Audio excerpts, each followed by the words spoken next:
P সমান দেওয়া আছে 100 ওয়াট, তাই তো?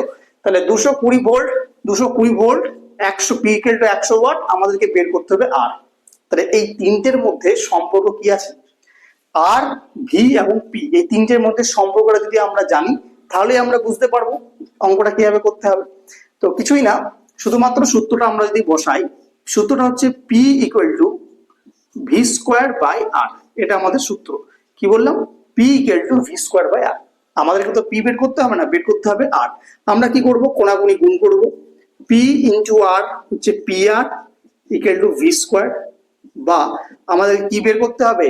আমাদেরকে বের করতে হবে আর মানে রোধ। তাহলে আর ইকুয়াল টু কি? আর ইকুয়াল টু আমি লিখতেই পারি ভি স্কোয়ার, পিটা নিচে নেমে গেল, তাই তো? তাহলে ভি স্কোয়ার, ভি কত আছে? ভি আছে 220। তাহলে ভি স্কোয়ার জায়গায় আমি নিশ্চয়ই লিখতে পারি 220 ইন্টু 220 বাই পি। পি মানে কত? পি মানে হচ্ছে 100। তাহলে আমরা এখানে পিটা লিখবো 100।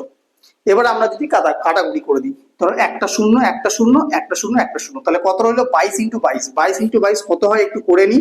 ঠিক আছে, 22 দুগুণ হচ্ছে 44, আবার 22 দুগুণ হচ্ছে 44, তাহলে 4 8 4 কত এলো?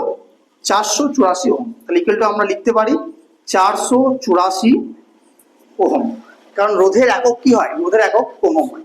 তাহলে এটা আমরা রোধ বের করতে বলেছে, ওই জন্য আর ইকুয়াল টু আমাদের কত এলো? 484 ওহম। নিশ্চয়ই বোঝা গেল, একদম সহজ।